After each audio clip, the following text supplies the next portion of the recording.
सन 2025 का भारत देश तरक्की कर रहा था। मेट्रो शहरों में ऊंची ऊंची इमारतें, चमचमाती गाड़ियां और डिजिटल इंडिया के सपने हर जगह दिखते थे। लेकिन इस चमक के पीछे एक सच्चाई छुपी थी। लालच, भ्रष्टाचार, कॉरपोरेट शोषण और पर्यावरण का विनाश। आम आदमी की आवाज दब रही थी, किसान कर्ज में डूब रहे थे और नदियां झर पी रही थी।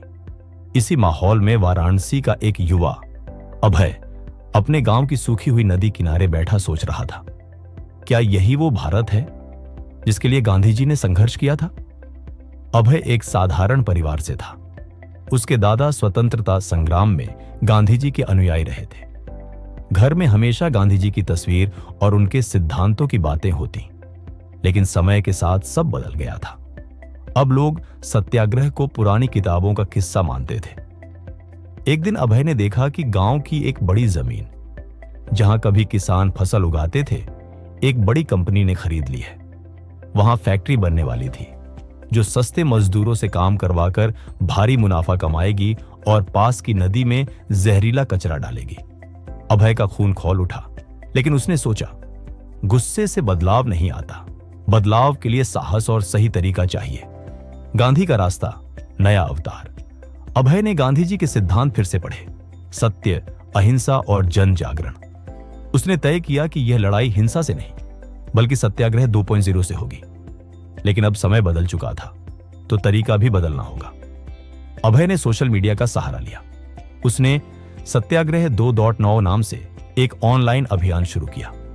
उसका पहला पोस्ट था, हम लालच के खिलाफ, भ्रष्टाचार के खिलाफ और धरती मां के विनाश के खिलाफ खड़े हैं। अहिंसा हमारे हथियार हैं, सत्य हमारी ढाल है। धीरे धीरे लोग जुड़ने लगे। छात्र, किसान, डॉक्टर, पर्यावरण कार्यकर्ता सब इस आंदोलन का हिस्सा बनने लगे। अभय ने गांधी टोपी चैलेंज शुरू किया, जिसमें लोग अपनी फोटो गांधी टोपी पहनकर पोस्ट करते और लिखते, मैं लालच और भ्रष्टाचार के खिलाफ हूं। संघर्ष की शुरुआत कंपनी ने फैक्ट्री का निर्माण शुरू कर दिया। लेकिन अभय और उसके साथियों ने फैक्ट्री गेट पर शांतिपूर्वक धरना देना शुरू किया। कोई नारेबाजी नहीं, कोई पत्थरबाजी नहीं, बस सफेद कपड़े, हाथ में तख्तियां जिन पर लिखा था, धरती हमारी मां है, इसे मत बेचो। हम सिर्फ अपने लिए नहीं, आने वाली पीढ़ियों के लिए लड़ रहे हैं। मीडिया का ध्यान इस आंदोलन पर गया। टीवी चैनलों ने इसे गांधी का सत्याग्रह 2.0 कहना शुरू कर दिया। कंपनी ने पुलिस बुलवाई, लेकिन जब पुलिसकर्मी वहां पहुंचे तो उन्होंने देखा कि धरना देने वाले लोग चाय और बिस्कुट बांट रहे हैं। इवन पुलिस वालों को भी हिंसा की कोई गुंजाइश नहीं थी। जनशक्ति की जीत। अभय का आंदोलन अब देश भर में फैल गया।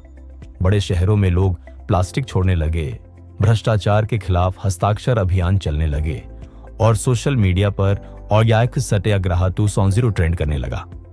सरकार को दबाव में आकर कंपनी की अनुमति रद्द करनी पड़ी और नदी किनारे हरियाली बहाल करने का आदेश दिया गया। गांव के बुजुर्ग ने अभय से कहा, बेटा, तूने दिखा दिया कि गांधी जी के रास्ते पर चलना आज भी जिंदा है, बस हिम्मत चाहिए। एक नया संकल्प। अभय ने आंदोलन के बाद एक संदेश दिया, हम जीत गए हैं, लेकिन यह अंत नहीं, शुरुआत है। जब तक लालच, भ्रष्टाचार और पर्यावरण का विनाश होगा, सत्याग्रह चलता रहेगा। गांधी जी ने हमें रास्ता दिखाया था और अब यह जिम्मेदारी हमारी है कि हम उसे आगे बढ़ाएं। लोग ताली बजा रहे थे, लेकिन अभय जानता था कि असली क्रांति तब होगी जब हर इंसान अपने जीवन में सत्य, ईमानदारी और प्रकृति के प्रति सम्मान अपनाएगा। सत्याग्रह 2.0 अब सिर्फ एक आंदोलन नहीं रहा, यह एक सोच बन चुका था। एक ऐसी सोच जो हर दिल में बसी हुई थी। और शायद अगर गांधी जी आज होते तो मुस्कुराकर कहते, मेरा भारत अब भी जाग सकता है, बस एक चिंगारी चाहिए। अगर इस कहानी ने आपके दिल को छुआ हो तो इस वीडियो को लाइक करें, कमेंट में लिखें, मैं भी अर्जुन जैसा बनूंगा। और हां, चैनल को सब्सक्राइब जरूर करें ताकि आप और भी ऐसी जीवन बदलने वाली कहानियां मिस न करें। जय हिंद, जाकी बरैज़ मसाने ब आजा, वंदे मातरम।